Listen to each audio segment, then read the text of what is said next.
The first snowflake landed on Sarah's cheek as we pulled up to the cabin, and I watched her laugh with the same childlike delight that had first drawn me to her 15 years ago. Mark and Jennifer were already there, their SUV dusted with powder, Mark chopping wood with practice swings while Jennifer arranged kindling. The sight stirred something warm in my chest. This was how it had always been, the four of us creating our own paradise wherever we went. "David!" Mark's voice boomed across the clearing as he set down the axe, crossing the space between us in long strides. The embrace was firm, familiar, the kind that came with 2 decades of friendship. I caught a whiff of his cologne, something new and expensive. He'd been changing little things lately, his wardrobe, his haircut, subtle shifts I'd attributed to his recent promotion. Sarah brushed past us, gravitating toward Jennifer with their usual enthusiasm. They'd been instant friends from the moment I'd introduced them, back when Mark and Jennifer were newly dating. Now, watching them whisper and giggle as they carried bags inside, I felt a surge of gratitude for how perfectly our lives had intertwined. The cabin exceeded the photos. Raw timber walls stretching 2 stories high, floor-to-ceiling windows framing the mountain range like living paintings. Mark had outdone himself finding this place. Top-tier everything, he'd promised during our planning calls, no expense spared. The kitchen gleamed with professional-grade appliances. The living room centered around a stone fireplace that could have warmed a castle. "Welcome to paradise," Mark announced, pressing glasses of whiskey into our hands. The amber liquid caught the late afternoon light, creating halos in the growing darkness outside. Sarah's fingers brushed mine as she took her glass, but her eyes were elsewhere, scanning the room with an intensity one couldn't quite read. The first rumble of thunder came as we were unpacking, a low growl that seemed to emerge from the mountain itself. Jennifer paused by the window, her slender frame silhouetted against the darkening sky. "That wasn't in the forecast. Mountain weather." Mark shrugged, but something in his tone made me look up. He was watching Sarah, who stood frozen on the stairs, one hand gripping the railing. For a moment, nobody moved. Then Sarah laughed, the sound slightly too high, slightly too sharp. "Well, I guess we're having an indoor adventure tonight," she said, continuing up the stairs with our bags. I watched her go, noting the slight tremor in her steps, the way her shoulders had tensed. Probably just the altitude, I told myself. We were nearly 9,000 feet up, after all. The storm hit properly as we were preparing dinner, wind howling through the pine trees like a living thing. Mark and Sarah worked side by side at the kitchen island, chopping vegetables with synchronized precision. They'd always been the cooks of our group. I still remembered the elaborate dinner parties they'd thrown together in our early married years, moving around each other's kitchens with an easy familiarity that came from shared passion. Jennifer caught my eye across the room, her expression unreadable. She'd been quiet since we arrived, nursing her wine with unusual focus. "Need help with the fire?" I offered, grateful for something to do with my hands. The logs caught quickly, flames casting dancing shadows across the walls. Behind me, I heard Sarah's laugh again, followed by Mark's lower chuckle. The sound should have been comforting. How many evenings have we spent like this, sharing food and stories and laughter? Instead, something cold settled in my stomach, a dissonance I couldn't name. Outside, the storm raged harder, branches scraping against windows like desperate fingers seeking entry. The mountain had disappeared entirely behind sheets of rain and darkness, leaving us suspended in our bubble of warmth and light. I stood by the fire, watching my wife and best friend move through the kitchen with practiced ease, and felt the first tremor of something shifting beneath the surface of our perfect weekend. "Almost ready," Sarah called, but she wasn't looking at me. Her eyes were fixed on Mark's hands as he poured wine into our glasses, his movements deliberate, precise. Jennifer had gone very still beside me, her fingers white around her glass. The thunder crashed again, closer now, and in that moment of darkness before the generator kicked in, I saw their shadows merge into one on the kitchen wall. When the lights flickered back on, everything was exactly as it had been. Yet something had changed, subtle as a hairline crack in fine crystal, invisible until the light hits it just right. I took a long sip of whiskey, letting it burn away the unease in my throat. We had a whole week ahead of us, 7 days of hiking, relaxation, and reconnection. Whatever shadows the storm had stirred up would surely dissipate in the morning light. They had to.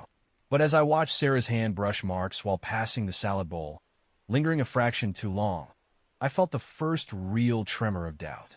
The mountain loomed invisible beyond our windows, keeping its secrets, while inside our warm bubble, hairline cracks began to spread.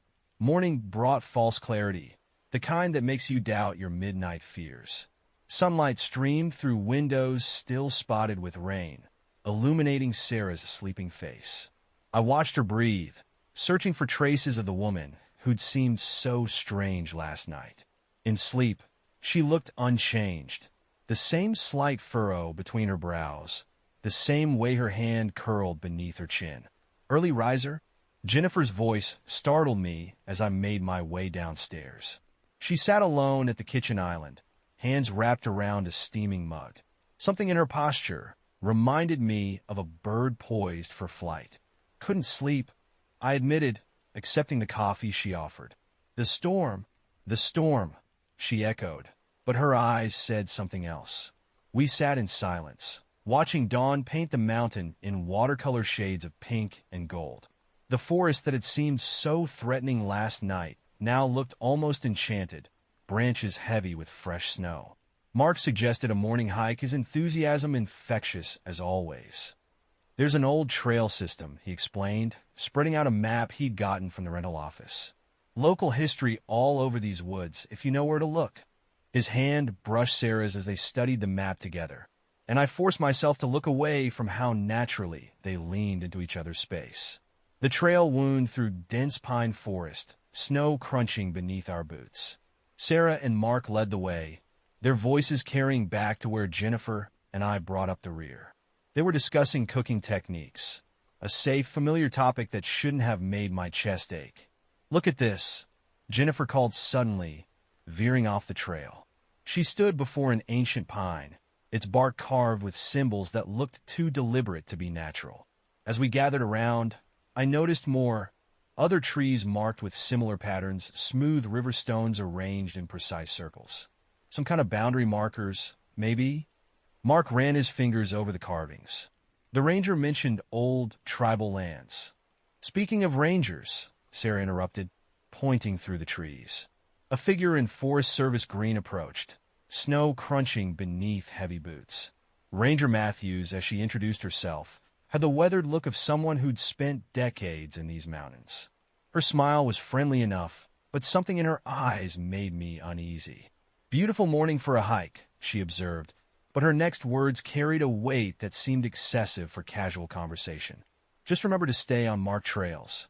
We've had some incidents. Incidents? Jennifer's voice hitched slightly. The ranger's eyes swept over our group, lingering oddly on Sarah and Mark's proximity. People get lost up here, more than you'd expect. Something about these mountains. She shrugged, adjusting her hat. They have a way of bringing things to the surface. Hidden things. A crow called overhead, the sound sharp as breaking glass. Sarah jumped, unconsciously stepping closer to Mark. I watched his hand twitch toward her before falling back to his side. Well, enjoy your stay, Ranger Matthews said finally. Just remember, these mountains have their own rules, their own way of revealing truth. She moved past us down the trail, leaving behind a silence heavy with unspoken questions. We found more carvings as we continued, and rings of stones that seemed to form patterns I couldn't quite grasp. Like the mountains watching us, Jennifer murmured, and though Mark laughed, none of us could quite shake the feeling of being observed. The sun was high when we stopped for lunch, settling on fallen logs beside a half-frozen stream. Sarah unpacked sandwiches she and Mark had prepared that morning, their hands brushing again as they passed around bottles of water. I watched Jennifer watching them, her face carefully blank. Remember that camping trip in Colorado? Mark asked suddenly, his eyes on Sarah. Must have been, 12 years ago? 11, Sarah corrected automatically, then flushed. Right after David and I got engaged. I remembered. How could I forget? It was the first time we'd all traveled together. Sarah and I drunk on new love, Mark still single, Jennifer not yet in the picture. We'd spent nights around the campfire, sharing dreams and secrets, forging bonds we thought would last forever. You two disappeared for hours that last morning. I recalled, the memory suddenly sharp as a blade. Said you got lost looking for firewood. The silence that followed stretched a heartbeat too long. Sarah's sandwich sat forgotten in her lap, her eyes fixed on some distant point. Mark cleared his throat.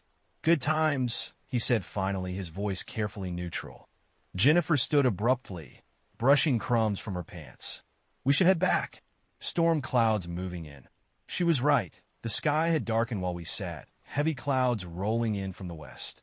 But as we packed up, I couldn't shake the feeling that we were running from something else entirely. The carvings seemed to watch our retreat, their ancient patterns holding secrets just beyond understanding. That night, I dreamed of the Colorado trip, but the details were wrong. In my dream, Sarah and Mark never came back from gathering firewood. I searched endless forest paths, following their footprints in the dirt, until they transformed into those strange symbols we'd seen today, spelling out truths I didn't want to read. I woke to empty sheets, Sarah's side of the bed still warm. From downstairs came the soft murmur of voices, too low to make out words. I lay in the darkness, listening to my wife laugh at something my best friend had said, and felt the mountain's weight pressing down, heavy with 11 years of unspoken history. The frozen lake stretched before us like a mirror of clouded glass, its surface etched with hairline cracks that seemed to map the fractures spreading through our little group. Morning frost had transformed the surrounding pines into crystal sculptures, beautiful and sharp-edged as betrayal.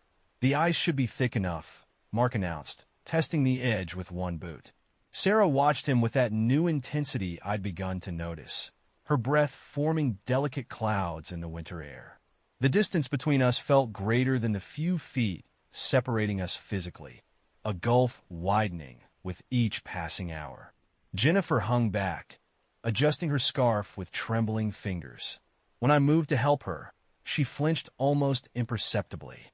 "Sorry," she murmured, though I couldn't tell if she was apologizing for the flinch or something deeper, something neither of us was ready to name.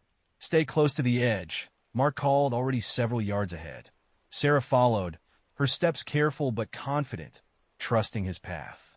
I watched them move across the ice together, their movements synchronized in a way that made my stomach clench. Had they always moved like that? Had I simply never noticed? The ice groaned beneath our weight, a sound like distant thunder. Jennifer stumbled, her boot catching a rough patch, and I reached for her instinctively. My fingers closed around her arm, steadying her, and for a moment we stood frozen in our own tableau. Her eyes met mine, wide and full of something that looked terrifyingly like recognition. "I've got you," I said softly, and felt her shudder. "David," her voice caught, heavy with unspoken words. Ahead of us, Sarah and Mark had stopped, watching our interaction with expressions I couldn't quite read. The space between us vibrated with tension, like a string pulled too tight.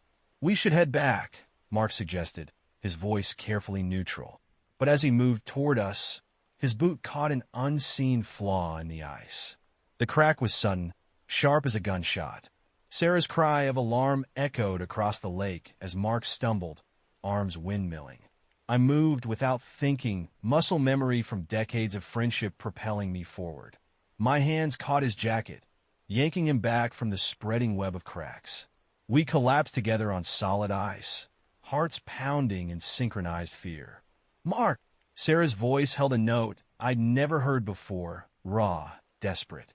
She was beside us in seconds, her hands moving over him with frantic concern.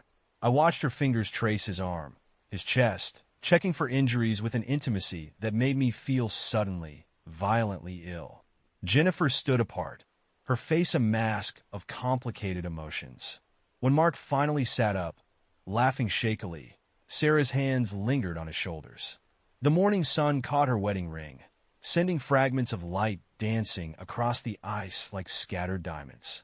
"That was close," Mark said, his voice still unsteady.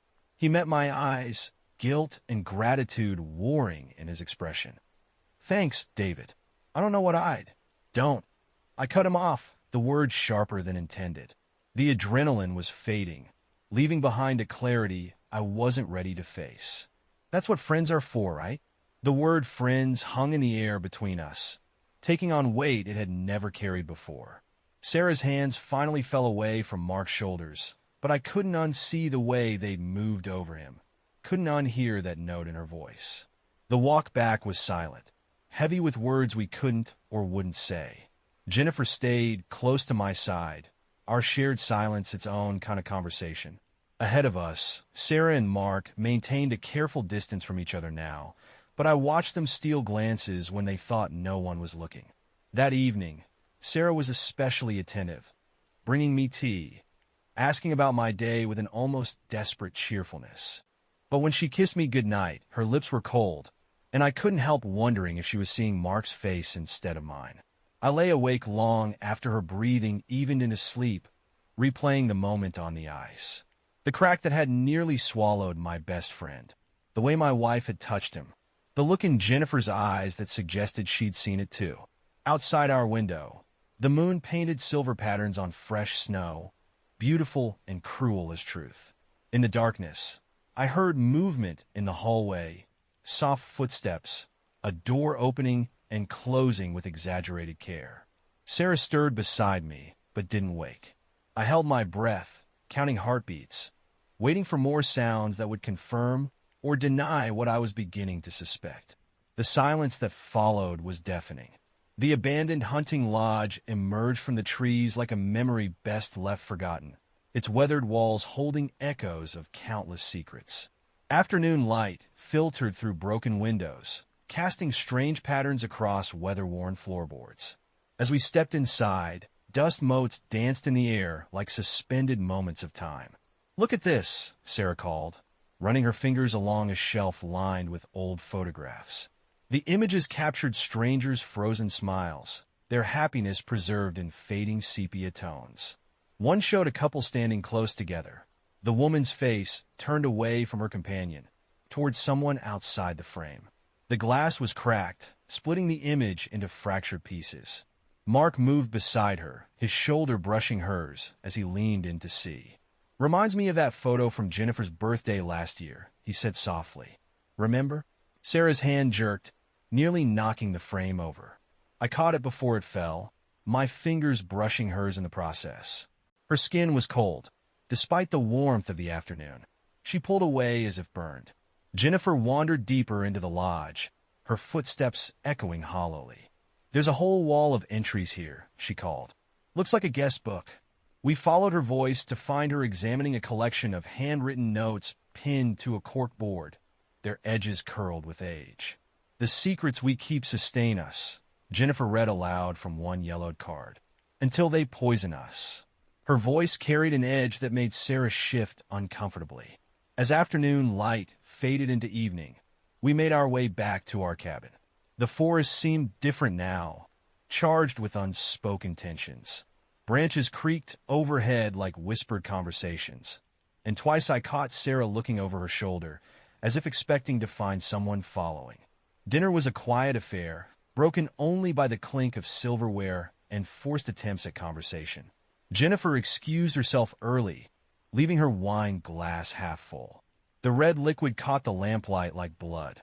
I should have gone to bed then. Should have followed my wife upstairs and pretended not to notice how she turned away from my touch. Instead, I found myself sitting in darkness, listening to the night sounds of a house holding too many secrets. The first whisper came just after midnight, soft, barely audible over the crack and pop of dying embers in the fireplace. I remained motionless in my chair, eyes closed, breath steady. Footsteps on the stairs, hesitant at first, then more confident. "We can't keep doing this." Sarah's voice, thick with something that might have been guilt or desire. "I know." Mark's response was equally quiet, but heavy with resignation. "But I can't." "Sure." A rustle of movement. "Not here." Their shadows merged on the wall as they passed, outlined by moonlight streaming through the windows. I watched them move toward the kitchen, their figures close enough to share breath. The sound of their whispered laughter felt like glass beneath my skin. Minutes stretched into hours as I sat in the dark, listening to their murmured conversations. The words themselves were indistinct, but their tone carried meanings I couldn't ignore. Eventually, the sounds faded, followed by careful footsteps returning upstairs. Sarah slipped into bed beside me sometime later, her skin carrying the chill of night air. I kept my breathing deep and regular, feeling her tension slowly ease as she convinced herself I was asleep. In the darkness, her hand found mine, fingers interlacing with familiar tenderness. The gesture felt like another kind of betrayal. Morning found me still awake, watching dawn paint the mountain in colors that seemed too bright, too normal for a world that had shifted so fundamentally during the night. Sarah stirred beside me, her face peaceful in sleep, and I wondered how many mornings I had woken like this, blind to the cracks spreading through our marriage. At breakfast, Jennifer's eyes met mine across the table, and I saw in them a reflection of my own sleepless night. She looked away first, but not before I recognized the weight of shared knowledge in her gaze. Mark and Sarah moved around each other with careful distance now, but I caught the moment their hands touched passing the coffee pot. Brief, electric, guilty. Outside, the mountain loomed silent and knowing, its shadows holding the shape of secrets not yet spoken aloud.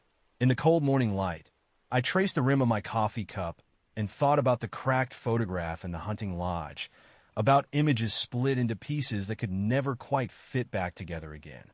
The cards felt oddly heavy in my hands as I dealt the next round, each one landing with the weight of unspoken words. We sat around the rustic coffee table, warm from the fireplace failing to thaw the frost that had settled over our little group. Sarah's fingers brushed mine as she collected her cards, and I wondered when her touch had started feeling like a stranger's. Remember how we used to play this every Friday? Jennifer's voice carried a brittle edge as she arranged her hand. Back in the apartment above the bookstore, those evenings felt like artifacts from another life now. Pizza boxes stacked on counter corners, wine flowing freely, laughter unmarred by hidden meanings. Sarah and Mark had taught Jennifer the game, their heads bent together over splayed cards, explaining strategies with the easy intimacy of old friends. "Your tell was always so obvious," Mark said to Sarah, his smile holding something private. "The way you'd bite your lip when you had a good hand." I watched my wife's teeth graze her bottom lip unconsciously, watch Mark's eyes track the movement. Jennifer's knuckles whitened around her cards. "Funny how things change," I said, the words falling into the room like stones into still water. "The things you notice looking back." Sarah's cards trembled slightly. "Maybe we should play something else." "Why?" Jennifer's laugh held no humor. "Worried about your tells." The silence that followed felt charged, dangerous. Mark laid down his cards with deliberate care. "You seem tense, Jen." "Doi." Her voice was soft, precise. "I wonder why that might be." Sarah stood abruptly, cards scattering across the table. "I need some air." She moved toward the kitchen, but Mark was already rising, concern etched across features I'd trusted for 20 years. "I'll check on her," he said, not meeting my eyes. The words hung in the air like a confession. Jennifer and I sat in the wreckage of our card game, listening to murmured voices from the kitchen. They were too quiet to make out words, but their tone carried meanings that twisted in my chest like thorns. "David." Jennifer's voice cracked slightly. "I can't." She stopped, pressing her fingers to her lips as if to hold back truths too painful to voice. I gathered the scattered cards, my hands steady despite the tremor in my heart. Each card seemed to hold a memory. Sarah teaching Mark to shuffle properly, their fingers tangling together. The victory dance they'd shared last Christmas when they'd won as partners. All those moments I'd witnessed but hadn't truly seen. When Sarah returned, her eyes were red-rimmed but dry. Mark followed, maintaining careful distance now, but I caught the aborted movement of his hand toward her back, a gesture of comfort cut short by awareness of watching eyes. "I think I'll head up," Sarah announced. Her voice held that new distance that had become familiar over the past few days. "Long day tomorrow." I waited 15 minutes before following, each second marked by the soft clink of Jennifer's wine glass against her teeth. Upstairs, Sarah lay facing the wall, her breathing too measured to be natural. I slipped into bed beside her, maintaining the careful gap that had grown between us like a living thing. Sarah, my voice sounded strange in the darkness. Emma, are you happy? The silence stretched so long I thought she might have fallen asleep. Finally, her voice came, small and far away. I don't know how to answer that anymore. I lay awake long after her breathing evened out, thinking about tells in card games and life. The small betrayals of truth that emerge in unconscious moments. The way Sarah's hand had trembled when Mark spoke of her tell. The look that passed between them in the kitchen doorway. Jennifer's broken attempt at warning or confession. From somewhere downstairs came the sound of footsteps, too careful to be casual. I closed my eyes against the knowledge of what those measured steps might mean, against the urge to descend the stairs and confront the secrets unraveling our carefully constructed world. Outside, wind stirred through pine branches, their shadows dancing across our bedroom wall like spirits bearing witness to the slow dissolution of promises made in younger, more certain days. Sarah shifted in her sleep, mumbling something that might have been a name, not mine. In that moment, watching shadows play across my sleeping wife's face, I realized that sometimes the most devastating betrayals aren't the ones we discover, but the ones we force ourselves to ignore until they've grown too large to deny. The tracks appeared sometime during the night, deep impressions in fresh snow, circling our cabin with predatory precision. I stood at the kitchen window, morning coffee cooling in my hands, and traced their path with growing unease. Something about their deliberate pattern spoke of intelligence rather than mere animal instinct.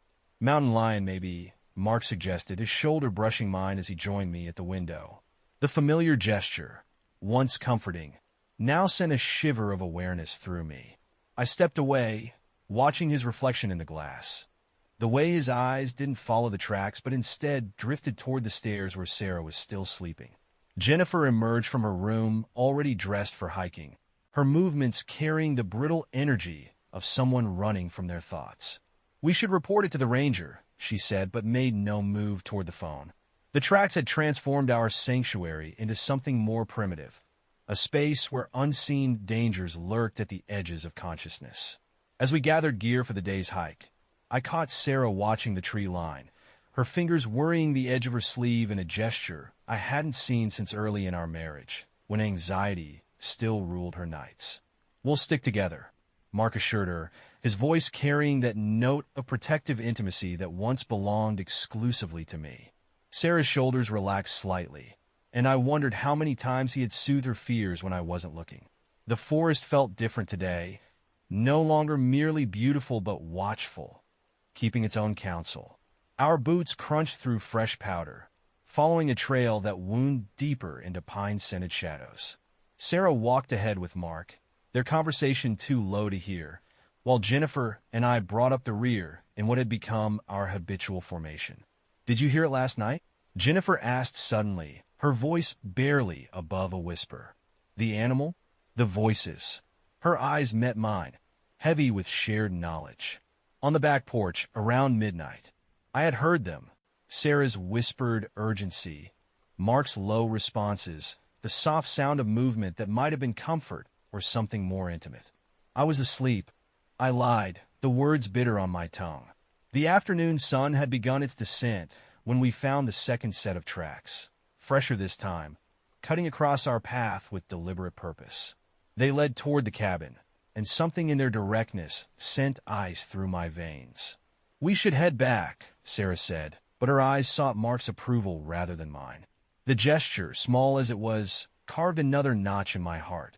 Dusk gathered quickly, herding us homeward through deepening shadows.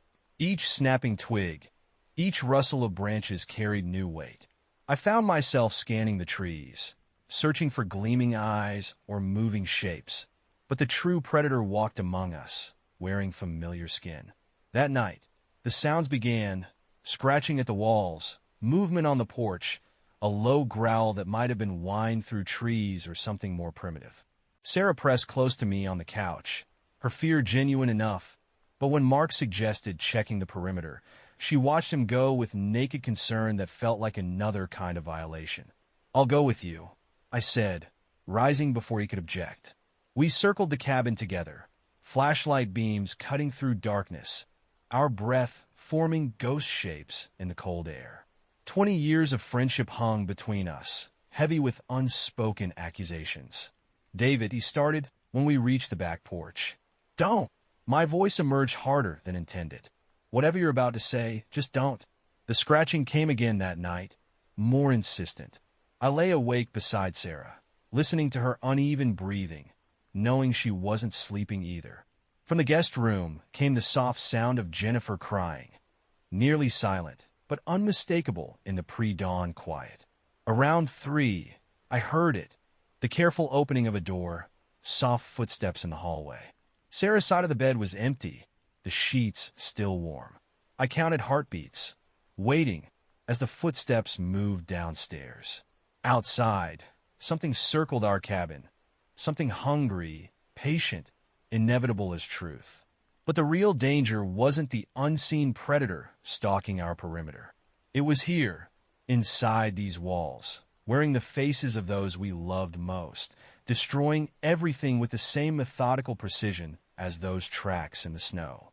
The argument started over something trivial, a misplaced hiking boot, of all things. But beneath Jennifer's rising voice lay years of accumulated doubt, each word carrying the weight of 1,000 small betrayals. I watched from the doorway as she confronted Mark, her hands trembling with emotions too complex for tears. "You've changed," she said, the words falling between them like stones into still water. "Or maybe you were always." She trailed off, gaze drifting toward the kitchen where Sarah stood frozen, pretending to wash dishes that were already clean.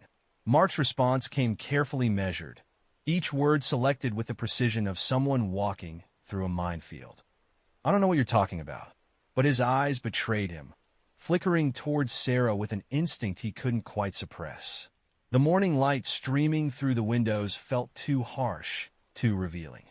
It caught the silver at Mark's temples, when had that appeared, and the fine lines around Jennifer's eyes, mapping years of silent suffering. I remembered their wedding day, how young they'd looked, how full of certainty. Sarah's hands had stilled in the sink, her back a rigid line of tension. The running water couldn't quite mask her uneven breathing. I watched her shoulders rise and fall, remembering how she used to melt into my embrace, how naturally she'd once fit against me. Now, the space between us felt vast enough to swallow worlds. "Don't!" Jennifer's voice cracked. "Don't pretend this is all in my head. I've watched you, both of you, for months." The last words emerged as barely a whisper, heavy with implications that made the room feel airless. Mark stepped toward her, hands raised in a gesture of placation that seemed to wound her more deeply than anger could have. "Jen, you're tired. The altitude." "The altitude?" She laughed, a sound like breaking glass. "Is that what you're blaming? Not the late-night conversations? The looks? The way you gravitate toward each other like." She stopped, pressing her fingers to her lips as if to hold back truths too painful to voice. I should have spoken then. Should have stepped forward, shouldered some of the weight crushing Jennifer's spirit. But my own pain sat heavy in my throat, choking words that might have made a difference. Sarah finally turned from the sink, her face carefully composed, but her hands betraying her, twisting a dish towel into knots.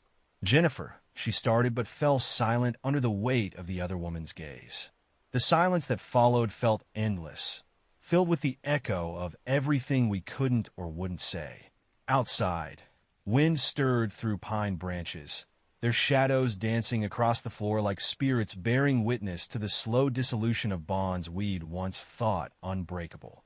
"I can't do this anymore," Jennifer said finally, her voice steady despite the tears tracking silently down her cheeks. "This pretense, this performance we're all putting on." She looked at Mark, really looked at him, as if trying to reconcile the man before her with the one she'd married. I deserve better than lies. The truth of her words hung in the air, impossible to deny or ignore. Mark stood motionless, his face a study in conflicting emotions, guilt, defiance, something like relief. Sarah had begun to cry, silent tears that seemed to surprise her as they fell. I watched my wife weep for my best friend's marriage and felt something inside me crack along fault lines that had been forming for longer than I'd admitted. The distance between what we'd been and what we'd become yawned like an abyss, deep enough to swallow all our carefully constructed illusions. Jennifer turned away first, gathering the shattered pieces of her dignity around her like armor. As she climbed the stairs, her footsteps echoing with finality, I caught Mark watching Sarah again, an unconscious gesture, instinctive as breathing. The look they shared lasted barely a heartbeat, but in it I read volumes of unspoken history. That evening, the cabin felt like a tomb of dying dreams. We moved through our routines like ghosts, careful not to touch, not to speak beyond necessary courtesies. Jennifer's door remained closed, her silence more eloquent than words. In bed that night, Sarah reached for my hand in the darkness, a gesture that once would have comforted, but now felt like another kind of lie. I let her fingers twine with mine, feeling the familiar calluses, the wedding ring that had begun to feel like a shackle rather than a bond. "David," she whispered, her voice small in the darkness. "Yes. Are we going to be okay?" The question hung between us, heavy with implications neither of us was ready to face. I thought about Jennifer's courage, about the cost of truth versus the price of silence. Outside our window, the mountain loomed invisible but present, holding secrets we could no longer pretend not to see. The mountain had a way of making you feel small, insignificant against its ancient face. I'd set out alone that morning, needing distance from the suffocating atmosphere of the cabin, from Sarah's careful silences and Mark's guilty glances. The trail wound higher through stands of white-barked aspens, their leaves trembling like nervous whispers in the wind. The descent wasn't planned. Something pulled me back early. Intuition maybe, or just the weight of accumulated suspicions becoming too heavy to carry up the mountainside. The cabin emerged through the trees like a revelation, smoke curling from the chimney despite the warmth of the afternoon. Jennifer's car was gone, probably in a town for supplies. I remember noticing that detail with strange clarity, like my mind was already preparing to catalog the moments before and after everything changed. The back door opened silently under my hand. I'd been meaning to fix that squeak for days. Another small task avoided, like all the conversations we'd danced around. Afternoon light slanted through windows, painting patterns across the hardwood floors. The house felt different, charged with an energy I didn't want to name. Their voices drifted down from upstairs, soft murmurs punctuated by a sound I recognized from 15 years of marriage. Sarah's laugh, but pitched differently than I'd ever heard it with me. Intimate, private, a sound that belonged to stolen moments and secret touches.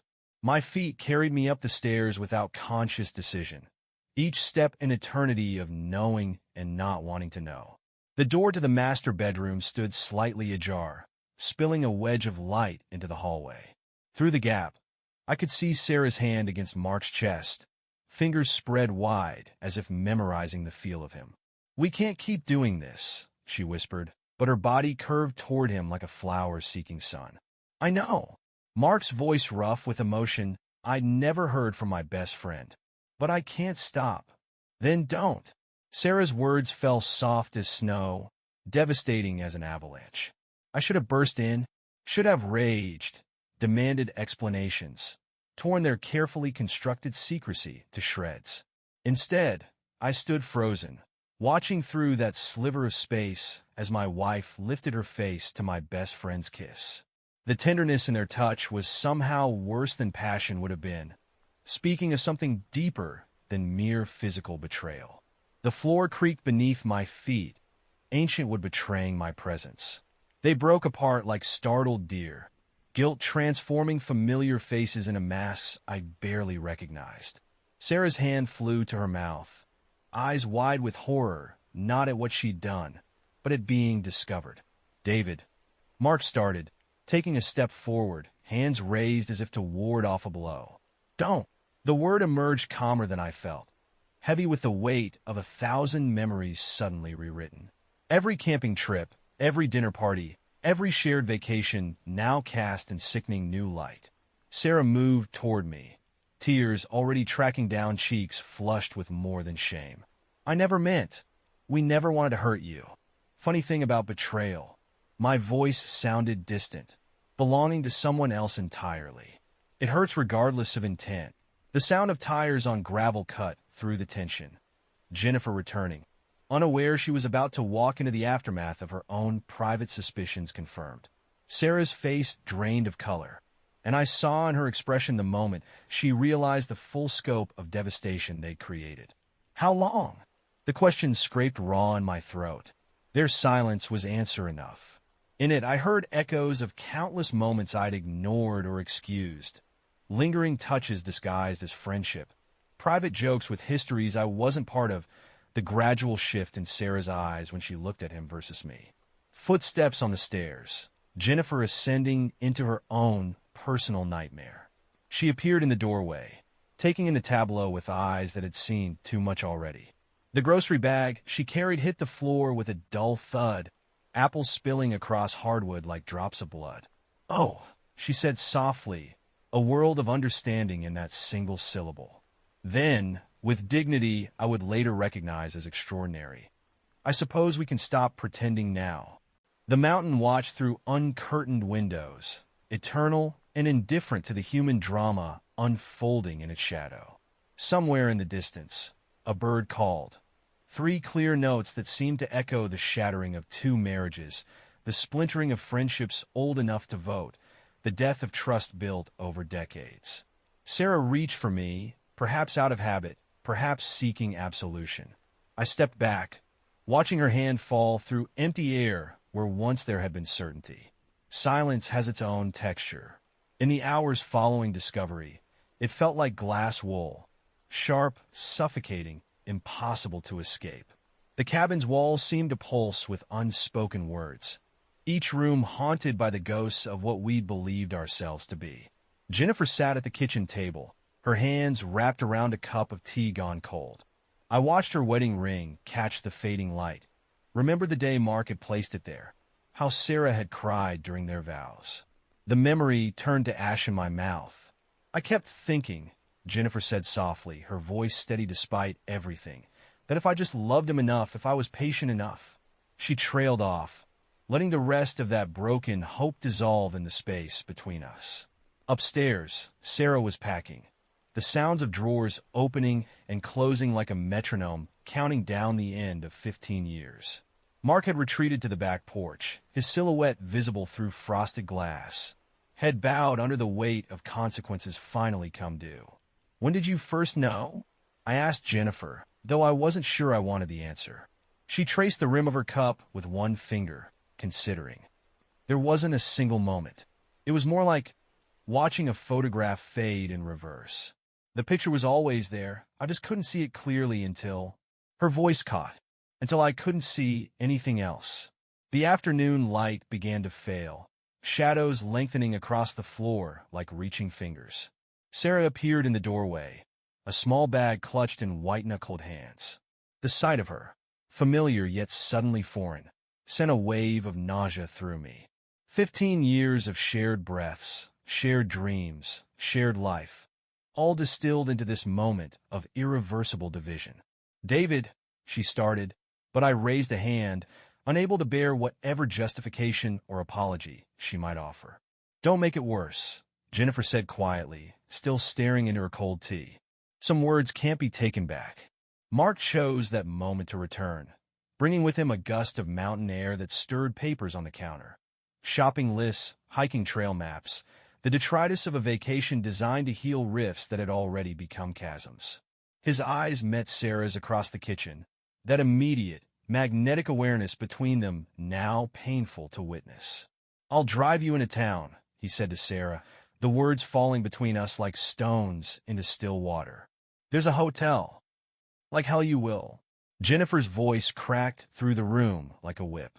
She stood, her chair scraping against hardwood with a sound like tearing fabric. "You don't get to play the considerate husband anymore, Mark.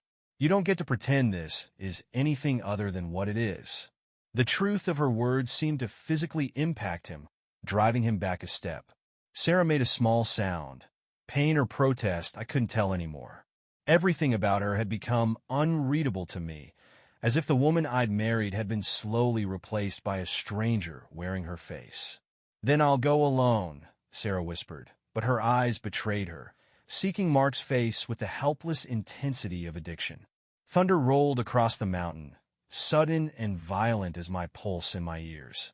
The storm that had been threatening all day finally broke, rain lashing against windows like nature itself passing judgment. Sarah flinched at each lightning flash, and I remembered how she used to press against me during storms, seeking comfort in my arms. Now she stood alone, trembling slightly, while Mark's hands twitched with the effort of not reaching for her. You know what's funny? I found myself saying, though nothing about this felt remotely humorous, "I keep thinking about all the times I thanked you, Mark, for being such a good friend, for being there for her when I had to work late, or travel, or—" The words tasted like copper in my mouth. "I literally thanked you for stealing my wife." The silence that followed was absolute, broken only by the storm's fury and the sound of our collective breathing. For people who had once been everything to each other, now locked in a dance of destruction, none of us knew how to stop. Jennifer moved first, crossing to the counter where a bottle of wine stood unopened, a gift brought to celebrate our friendship, now a monument to its death. Her hands shook as she reached for it, but her voice was deadly calm. "Did you love her? Before we were married?" Mark's silence was answer enough.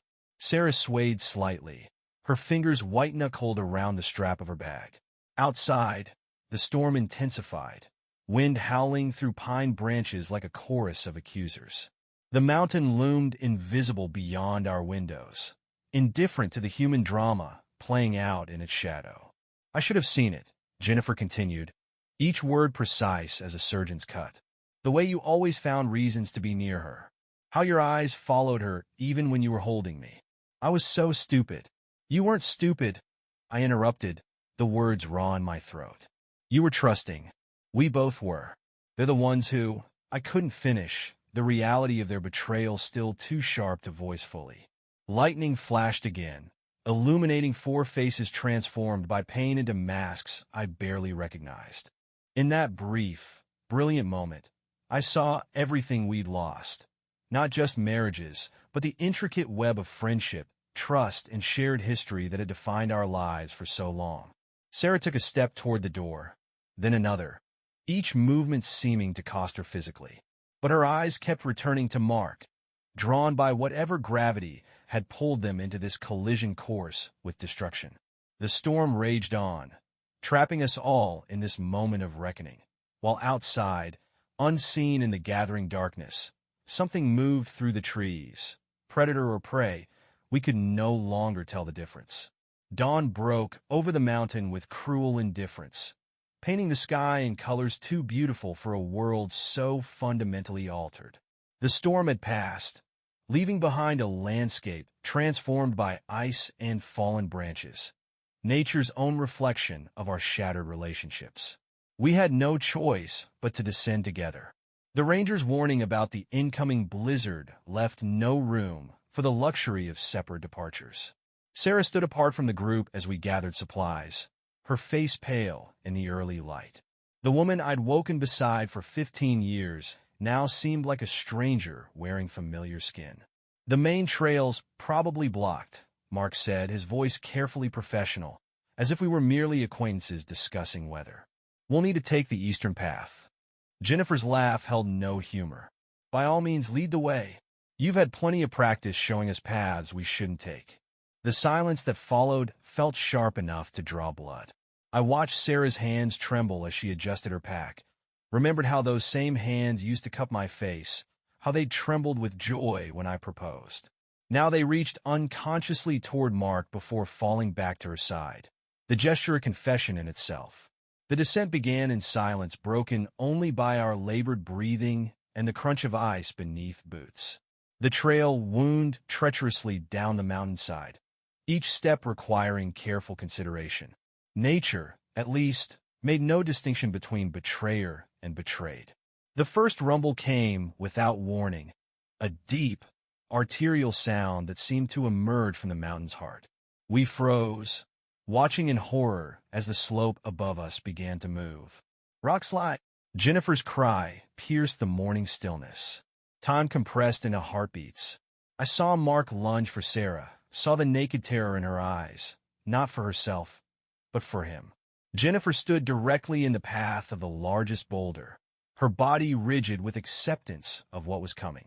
I moved without conscious thought, muscle memory from decades of friendship overriding the past 24 hours of devastation. My shoulders slammed into Jennifer, propelling us both into a shallow hollow beneath an overhanging rock. The world dissolved into chaos. The roar of sliding earth, the sharp crack of trees giving way, the metallic taste of fear. When silence finally returned, it brought with it the weight of choice. Jennifer and I emerged from our shelter to find Mark pinned beneath a fallen tree, Sarah kneeling beside him with desperate hands pressed against his chest. Blood stained the snow around them, bright as betrayal against white. David, Sarah's voice broke on my name, the first time she'd spoken it since the discovery. Please. The choice stretched before me like a chasm. Help the man who had destroyed my marriage, or let nature extract its own justice. Jennifer's hand found mine in the silence, squeezing once. Permission or understanding, I couldn't tell. I moved forward, each step heavy with the weight of decisions that would define whatever remained of us after this mountain. Together, Jennifer and I levered the tree while Sarah helped Mark drag himself free.